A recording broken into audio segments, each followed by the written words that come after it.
nikah karena terkait dengan melibatkan orang, tidak bisa lepas dari budaya, tidak bisa lepas dari tradisi lokal atau local wisdom. Ini mesti harus dipahami. Lalu juga terkait dengan Valentine Day. Hari apa itu? Namanya Valentine Day.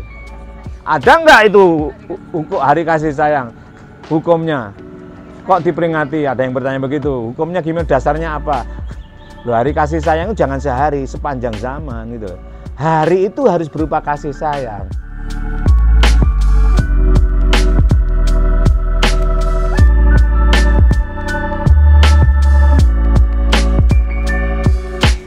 Assalamualaikum warahmatullahi wabarakatuh.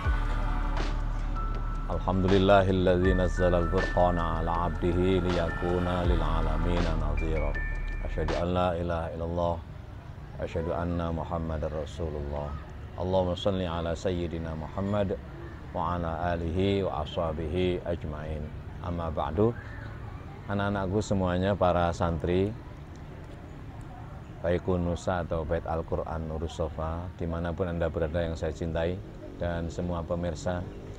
Ini Abi sama Mama barusan menghadiri manten Di Izal, Pak Izal, dan siapa? Istrinya Ristika. Ya. Tadi ada yang bertanya, nikah itu satu apa berapa? Maka spontan saya jawab, nikah itu wajib 4. Ya.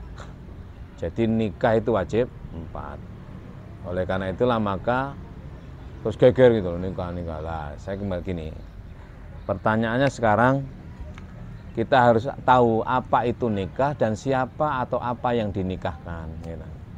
Mesti harus dibedakan antara nakaha dengan angkaha. Ya.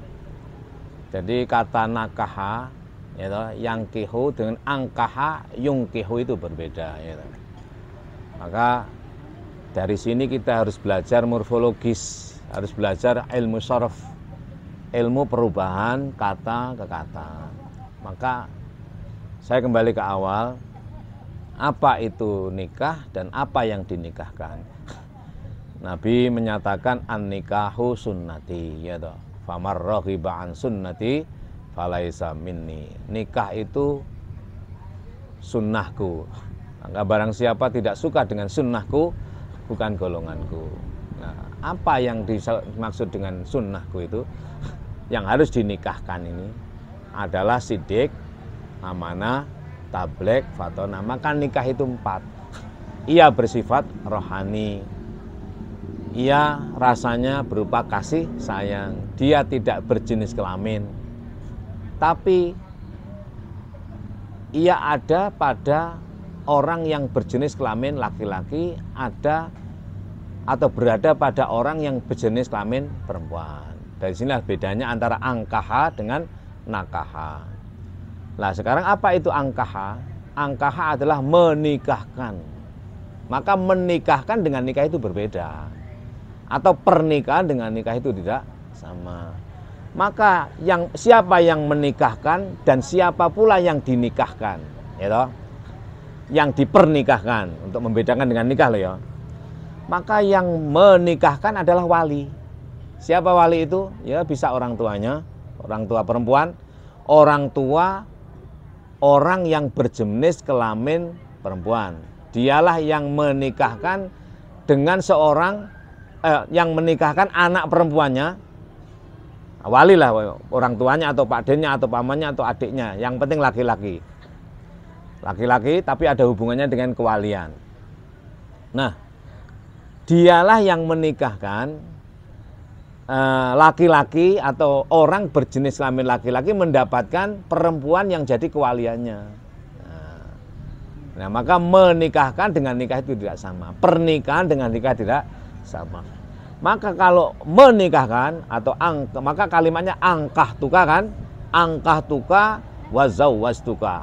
Ya toh, siapa mendapat dengan mahar sekian. Anda saya nikahkan, ya toh, dengan ini anak saya atau dengan siapa, dengan keponakan saya, dengan siapa aku walinya, dengan mahar sekian dibayar tunai. Nah itu. Maka yang dipernikahkan adalah orang berjenis kelamin laki-laki mendapatkan orang berjenis kelamin perempuan. Maka pernikahan atau menikahkan itu satu. Tapi kalau nikah itu 4. Dia tidak berjenis kelamin, dia ada pada orang yang berjenis kelamin laki-laki, ada pada orang yang berjenis kelamin perempuan. Nikah disebut dengan sunnati, sunnah Rasul, yaitu sidik, amanah, tablek, fatona. Oleh karena itulah maka pernikahan hendaknya juga menikahkan. Pernikahan laki-laki mendapatkan perempuan, hendaknya juga menikahkan yang tidak berjenis kelamin, yaitu yang sidik, yang amanah, yang tablek, yang fatona. Lalu pertanyaannya, bagaimana kalau orang itu misalnya, berarti nikah itu satu? Ya, kalau menikahkan satu. Jenis kelamin laki-laki satu, jenis kelamin perempuan satu. Tapi kalau nikah yang di dalam itu 4. Akan tetapi yang rohani ini, yang 4 ini tidak bisa lepas dari yang satu. Maka kalau Anda jadi seorang istri, ya toh, seorang perempuan, harus punya 4 sifat, yaitu sidik, amanah, tablek, fatona. Apa sidik itu? Benar. Apa amanah itu? Tidak khianat, ya toh. Amanah, ya toh. Apa tablek itu? Jujur. Apa fatona itu? Cerdas. Alias jadilah wanita smartphone, ya toh. Satu HP banyak aplikasinya. Jangan hanya satu HP jadul hanya bisa untuk telepon saja. Artinya apa? Anda sudah sidik, di depan suaminya sidik, tapi suaminya nggak ada, kamu khianat. Nah, maka laki-laki yang hanya mendapatkan perempuan sidik saja sementara pengkhianat, ya boleh nikah lagi, golek sing amanah. Tapi bagi laki-laki yang sudah mendapatkan 4, satu perempuan ya, tapi sifatnya 4, dia jujur, nggak khianat, dia benar ya, di depannya benar, ditinggal pergi juga amanah, dengan suaminya juga jujur, ya toh. Head ngomong head, enggak ya enggak, suci ngomong enggak, pokoknya jujur lah apa adanya. Terus fatona, tidak berpura-pura, alias cerdas. Kalau Anda sudah punya istri yang bersifat 4 ini, Anda tidak boleh nikah lagi. Tapi kalau Anda satu istri hanya punya satu, sidik saja sementara enggak amanah, kamu wajib nikah lagi yang amanah. Oleh karena itulah maka, loh sekarang begini, kalau misalnya si istri sudah amanah, sudah sidik, sudah amanah, sudah tabligh, sudah fatona, tapi ternyata di perjalanan 2 tahun cerai, yaitu namanya tidak jodoh, alias jodohmu hanya 2 tahun. Jadi di sini kuncinya itu ada di wanita. Maka yang dinikahkan atau dipernikahkan itu laki-laki, yang dinikahi perempuan. Maka perempuannya jadi HP. Ibarat jari itu adalah laki-lakinya, HP smartphone itu perempuannya. Tergantung siapa? Ya sangat bergantung pada HP-nya gitu loh. Nek HP ini HP jadul, ngentek-ngentek pulsa, nggak kena gaya apa-apa, ya pastilah si laki-laki golek sing ono kena YouTubean, ada yang bisa untuk Indo dan lain sebagainya, ya toh. Maka jadilah perempuan, satu perempuan tapi aplikasinya banyak. Satu perempuan tapi sidik, amanah, tablek, fatona, dan bisa dikembangkan pada yang lain-lain. Ini pada aspek yang sifatnya rohani. Pada aspek yang sifatnya jasmani, Anda bisalah. Ojo mikir ngedeblok kayak apa istilahnya orang Jawa itu, ojo kayak debok bosok ae. Jadilah yang malik molak dan lain sebagainya. Lah perkirakan sendiri ya. Saman perkirakan sendiri. Kalau dalam aspek rohani, Anda harus sidik, harus amanah, harus tablek 4. Aspek jasmani lebih banyak lagi. Sidik lek pas ngadeg, sidik lek pas duduk, sidik lek pas apa? Jongkok, sidik lek pas jengking, sidik bener-bener jengking, bener-bener kabeh kan? Ya toh. Amanah ketika ini, amanah ketika itu, jujur ketika ini, jujur ketika cerdas apa? Bisa apalah jenenge cerdas pada aspek jasmani. Silakan perkirakan sendiri. Nah, itu yang pertama. Jadi nikah itu 4, bukan 1. Kalau pernikahan satu. Jadi maka angkah tukah itu berbeda dengan nakah tu, ya. Nikah dengan ingkah tidak sama. Nikahun dengan ingkahun tidak sama. Angkah dengan nakah tidak sama. Kalau angkah yungkehu itu 1. Tapi kalau nakaha itu 4. Maka an-nikahu sunnati faman raghiba an sunnati falaisa minni. Nikah disaksikan oleh Allah dan Rasulnya. Pernikahan atau menikahkan hanya disaksikan manusia. Maka hendaknya yang dipernikahkan itu, yang disaksikan oleh manusia itu, hendaknya pula menyaksikan pula atau dipersaksikan pula oleh Allah dan Rasulnya. Tidak hanya menikahkan fisik, laki mendapatkan perempuan, perempuan dapat laki-laki, tapi juga menikahkan yang non fisik, yang tidak berjenis kelamin, yaitu sidik, yang ada pada orang yang berjenis kelamin laki-laki, mendapatkan sidik yang ada pada jenis kelamin perempuan. Amanah pada laki-laki, amanah pada perempuan. Tablek pada laki-laki, tablek pada perempuan. Fatona pada laki-laki, fatona pada perempuan. Nah, itu yang pertama tentang nikah. 4 jawaban jelas ya. Nah, sekarang tentang tradisi dengan sunnah.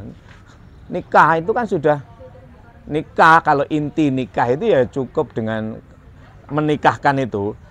Tidak ada keribetan dalam tanda kutip, nggak harus ada terbangan atau apa resepsi dan lain sebagainya. Nah, itu semua kan terkait dengan tradisi. Bagaimana hukumnya? Sebelum kan nikah itu sebenarnya kan cukup dengan ini. Wali, 2 calon mempelai, mahar dan ijab kabul, gitu. Ada ijab kabul itu apa? Saya nikahkan, saya terima, itu ijab kabul namanya. Mahar, gitu. Yang kedua mahar. Yang ketiga adalah kedua calon mempelai. Terus ada wali dan 2 orang saksi. Sudah cukup di situ. Ya, cukup. Tapi kan sekarang ada kiroahnya, ya. Ada dibuka dengan bacaan Al-Quran, ada sholawatan, bahkan ada dangdutan, terus dilanjut dengan resepsi. Kembar mayang dan sebagainya. Itu apa maknanya? Apa? Enggak bertentangan dengan hukum Islam. Nah, gini loh ya. Nabi itu hanya memberikan garis besarnya. A'linu an-nikaha, gitu, walau bidorbil girbalin. A'linu an-nikah walau bidorbil girbalin. Umumkanlah pernikahan itu sekalipun hanya dengan tanda memukul genderang, walau bidorbi girbalin.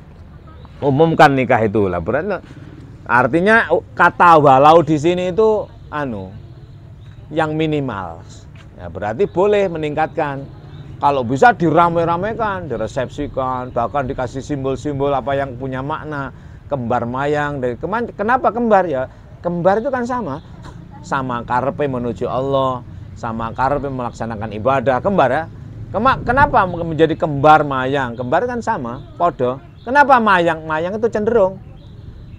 Kecenderungannya sama apa? Sama kepada Allah, sama untuk mengabdi, sama-sama ingin berkhidmah. Yang laki-laki pengen berkhidmah pada perempuan, si perempuan pengen berkhidmah, kembar karpe maksudnya. Makanya diarani dengan kembar mayang. Makanya terdiri dari janur apa? Ja'anurun gitu kan. Terus ada lagi namanya semacam-macam lah itu. Terus ono apa namanya? Ini apa? Suruh dan lain sebagainya. Itu semua ada maknanya. Pohon pisang dan lain sebagainya. Semua simbol-simbol yang mengandung arti doa. Doa itu tidak mesti ucapan kan? Doa itu dalam sirri dan akhfamu. Sudah sering saya sampaikan. Maka inti doa itu bukan ucapan, bukan lafaz, tapi inti doa itu alimu sirri wa akhfa mustajibud da'awati. Yang dalam akhfamu itu simbolnya boleh ucapan, boleh barang gitu loh. Misalnya naruh barang dengan harapan itu kan doa. Harapannya di dalam saja. Apalah kembar mayang dengan harapan itu simbol kan semuanya. Maka kalau Bapak Ibu semuanya mau membaca karya Ibnu Arabi Asy-Syaikh Al-Kabir itu dalam Al-Futuhat Al-Makkiyah, maka semua kejadian teks Al-Quran 30 juz 114 surat itu mesti dimaknai sebagai simbol, ditangkap sebagai simbol yang mengandung makna. Maka harus dekati dengan istilah dia itu namanya simbolik metaforik. Jadi atau metafora simbolik. Artinya apa? Bahwa kejadian semuanya itu baik teks maupun apapun itu dimaknai sebagai simbol yang ada maknanya. Makna kiasan. Nah, makna kiasan itu diperlukan kecerdasan. Maka kecerdasan itu saya sampaikan sebagai anugerah Tuhan yang luar biasa. Maka orang kalau nggak cerdas itu sulit menangkap simbol-simbol itu. Kenapa harus demikian? Quran itu kan turun zaman dulu, gitu.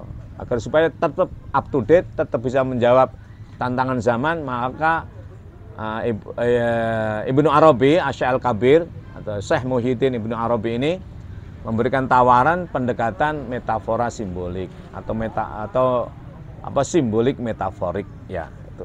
Nah, itulah namanya antara tradisi dengan sunnah. Nikah itu sunnah, sedangkan itu tradisi. Tapi tradisi itu tidak bertentangan. Kenapa?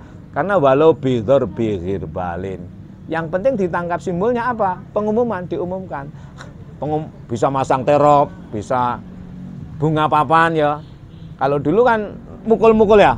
Ya anak nikah, kok dong di sana nikah terus kan dong ya. Nah, sekarang sudah pakai bunga papan, isinya doa, barakallahu lak wa baraka alaik wa jama'a dari siapa ke siapa. Lah itu menimbulkan kebahagiaan. Itu simbol semuanya itu. Pengganti daripada dorbu girbalin. Lah kalau dorbu girbalin dipraktekkan di sini, anak nikah terus mukuli beduk loh. Lah karena nggak biasa kan ya. Lah maka nikah karena terkait dengan melibatkan orang tidak bisa lepas dari budaya, tidak bisa lepas dari tradisi lokal atau local wisdom. Ini mesti harus dipahami. Lalu juga terkait dengan Valentine Day. Hari apa itu? Namanya Valentine Day. Ada enggak itu hari kasih sayang? Hukumnya kok diperingati? Ada yang bertanya begitu. Hukumnya gimana? Dasarnya apa? Loh, hari kasih sayang itu jangan sehari, sepanjang zaman gitu. Hari itu harus berupa kasih sayang. Alias waktu itu harus merupakan ekspresi kita berkasih sayang. Tapi kenapa kok diambil tanggal tertentu? Ya cek enggak tiap hari lah. Kenapa harus tiap hari? Loh, lah kita ini kan mukmin. Mukmin itu sifatnya kasih sayang.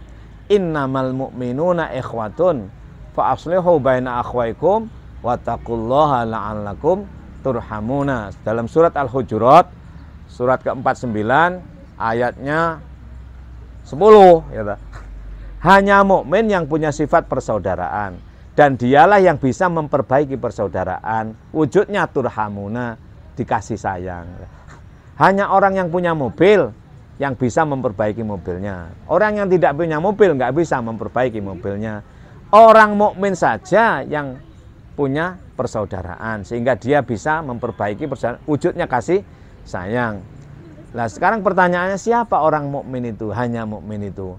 Mukmin adalah orang yang mengikuti imannya yang bersifat 4, yaitu sidik, amanah, tabligh, fatonah. Maka Bapak Ibu kalau sidik, kalau amanah, kalau tabligh, kalau fatonah mukmin. Tapi kalau hanya sidik saja tapi khianah namanya munafik. Lah enggak mukmin gitu loh. Nah, mukmin sifatnya bersaudara ya toh. Bersaudara, kasih sayang, rahmah bahasa Arabnya. Maka kalau kita misalnya tanggal berapa? Valentine Day itu 14 Februari ya. Kasih sayang itu simbol saja, sebenarnya kasih sayang setiap saat itu loh. Hukumnya bagaimana? Yo, kenapa malah wajib ngono lho ya. Malah wajib. Loh kok pakai bunga apa segala? Loh, bunga itu kan simbol, metafora simbolik. Tidak ada orang nggak suka bunga itu. Sama dengan letong. Letong itu ambune lek gak enak, sepakat ya enggak? Tapi bunga itu kayak apa wong seneng itu loh. Ya enggak? Maka hari kasih sayang itu hari senang. Dan orang kalau senang, kalau kasih, kalau sayang itu dibersamai oleh Allah. Ya toh? Makanya Nabi Muhammad itu rodok ya opo gitu dengan Abu Bakar. Ya Abu Bakrin la tahzan, innallaha ma'ana. Wahai Abu Bakar, kamu jangan sedih. Allah bersama kita. Artinya kalau kamu berkasih sayang, kalau kamu tidak sedih, kalau kamu senang, maka Allah bersama kita. Kalau Allah bersama kita berarti tauhid. Nah, kalau kita menyenangkan orang, orang senang pada sambutan kita dengan ucapan Valentine Day ya. Itu hari kasih sayang itu, kasih bunga senang, berarti dia kasih coklat misalnya, ini coklat ini. Apalah yang suka? Kalau saya mengucapkan ucapan selamat Valentine Day pada orang yang suka coklat, tak kasih coklat. Kalau orang itu sukanya apa? Jeruk, kasih jeruk. Jangan sampai orang nggak suka coklat kasih coklat, tapi loro untu, ya enggak? Nah, kesukaannya coklat ya, coklat senang dia. Kalau senang berarti dibersamai oleh Allah. Kalau dibersamai oleh berarti tauhid atau bersatu.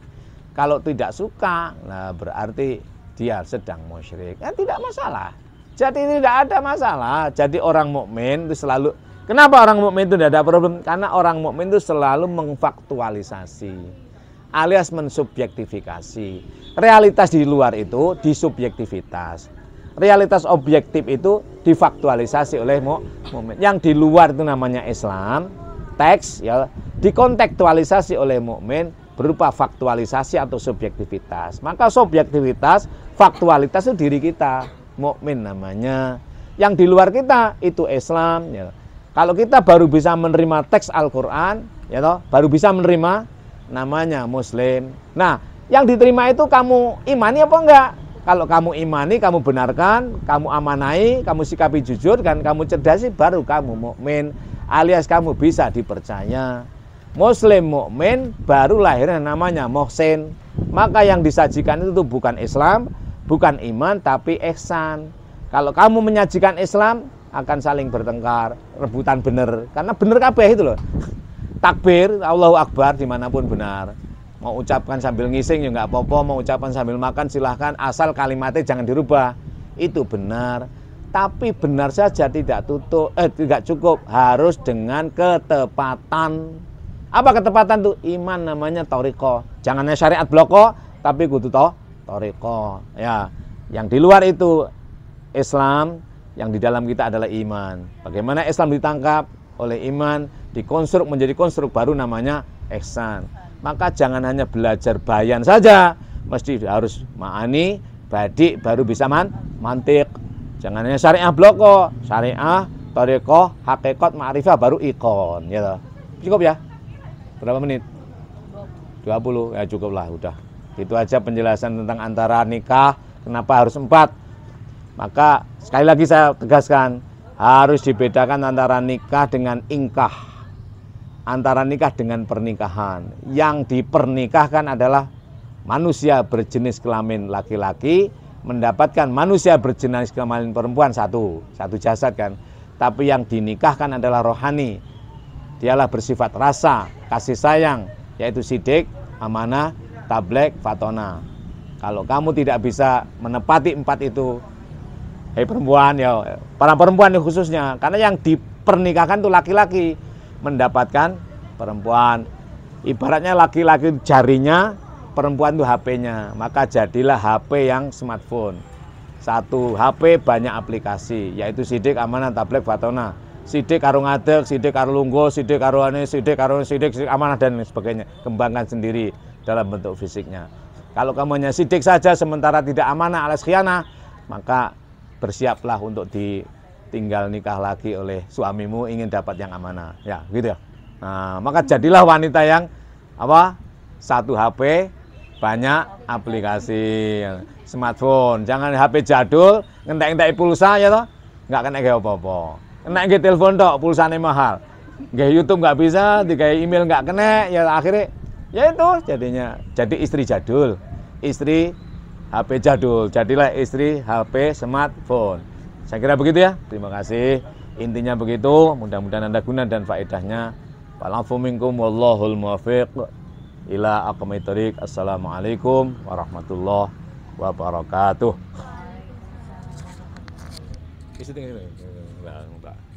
Masih si Win.